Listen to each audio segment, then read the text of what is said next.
السلام علیکم ورحمۃ اللہ وبرکاتہ۔ معزز ناظرین، امید ہے آپ خیر و عافیت سے ہوں گے۔ آج میں آپ حضرات کے سامنے ایک بہت ہی اہم مسئلہ لے کر حاضر ہوا ہوں۔ امید ہے آپ میری باتوں کو بغور سماعت فرمائیں گے۔ آج کا مسئلہ یہ ہے کہ اگر کسی عورت کو حیض کا خون 10 دن سے زیادہ آئے تو اس کا حکم کیا ہے۔ میں بالکل دلیل کے ساتھ اور تفصیل کے ساتھ بتاؤں گا کہ اس مسئلے کی حقیقت کیا ہے۔ میں اس سلسلے میں 2 باتیں بتاؤں گا۔ سب سے پہلی بات تو یہ ہے کہ اگر کوئی ایسی عورت ہے جس کی مدت متعین ہے، یعنی ہر ماہ 6 دن حیض کا خون آتا ہے، جس کی مدت متعین ہے یعنی ہر ماہ 6 دن حیض کا خون آتا ہے، لیکن اب کبھی ایسا ہو جاتا ہے 6 دن کے بعد بھی خون آنا شروع ہو جاتا ہے،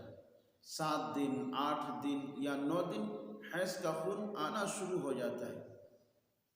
اور 10 دن تک آتا ہے یا پھر 10 دن کے بعد بھی آتا ہے۔ یہ بات یاد رکھیں کہ اگر مدت متعین ہے، مثال کے طور پر کوئی ایسی عورت ہے جس کی مدت متعین ہے، یعنی ہر مہینہ 6 دن حیض کا خون آتا ہے، لیکن کبھی ایسا ہو جاتا ہے کسی مہینے میں 6 دن کے بعد بھی خون آنا شروع ہو جاتا ہے، 10 دن تک یا 10 دن سے زائد خون آنا شروع ہو جاتا ہے، تو کیا 6 دن کے بعد جو 10 دن تک یا 10 دن سے زائد جو خون آتا ہے، تو کیا اس خون کو حیض کا خون شمار کیا جائے گا یا پھر استحاضہ کا خون شمار کیا جائے گا؟ دیکھیے، اس سلسلے میں جو فقہا نے یہ کہا ہے کہ جو اگر کسی عورت کی مدت متعین ہے، ہر مہینے کے اندر مدت متعین ہے، چاہے 10 دن یا 7 دن یا 6 دن، یعنی مدت متعین ہے کہ ہر مہینہ 7 دن آتا ہے، لیکن اگر کسی مہینے میں زائد خون آ جاتا ہے 10 دن یا 10 دن سے زیادہ، وہ جو مدت متعین ہے یعنی 6 دن، اس 6 دن کے خون کو حیض کا خون شمار کیا جائے گا، اور 6 دن سے زائد جو خون آیا ہے یا خون آتا ہے، چاہے 10 دن تک ہو یا پھر 11 دن 12 دن 13 دن، تو اس خون کو استحاضہ کا خون شمار کیا جائے گا، اور 6 دن کے بعد جو خون آتا ہے جس کو استحاضہ کا خون کہا جاتا ہے، اس خون کے دوران ان ایام میں عورتیں نفل نماز بھی ادا کر سکتی ہیں اور فرض نماز بھی ادا کرے گی، اور اس کے بعد اگر وہ رمضان کا مہینہ ہے تو رمضان کے مہینے میں روزے بھی رکھے گی، اور اگر نفل روزے رکھنا چاہتی ہیں تو پھر نفل روزے بھی رکھ سکتی ہے۔ یہ ایک بات۔ دوسری بات یہ ہے کہ اگر کوئی ایسی عورت ہے جس کی مدت متعین نہیں ہے، پہلی صورت میں تو یہ تھا کہ مدت متعین تھا، اب دوسری صورت یہ ہے کہ مدت متعین نہیں ہے، مثال کے طور پر کوئی ایسی عورت ہے یا بالغہ لڑکی ہے کہ اس کی مدت متعین نہیں ہے، کسی ماہ 6 دن تو کسی ماہ 10 دن، کسی مہینے میں 8 دن 4 دن 5 دن ایسا خون آتا ہے، اور کبھی ایسا ہو جاتا ہے کہ 10 دن بھی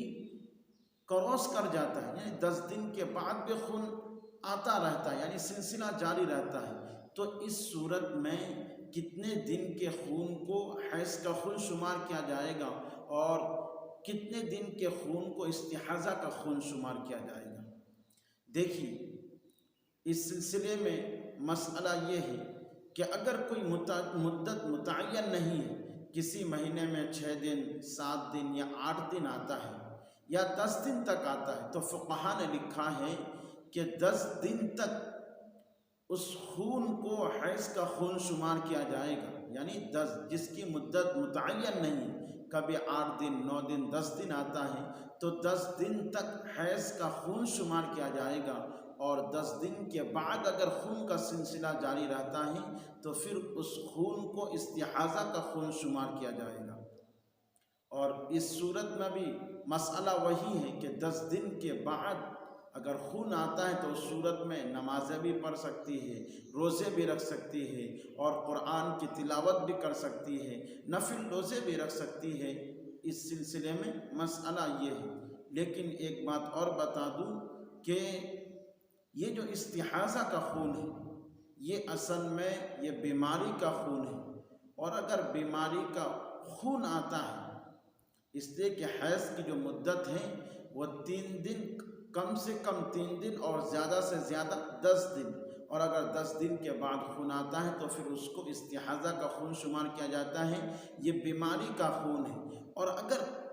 یہ بیماری کے خون کے درمیان اگر کوئی مرد اپنی بیوی سے ہم بستری ہونا چاہتا ہے تو ہم بستری ہو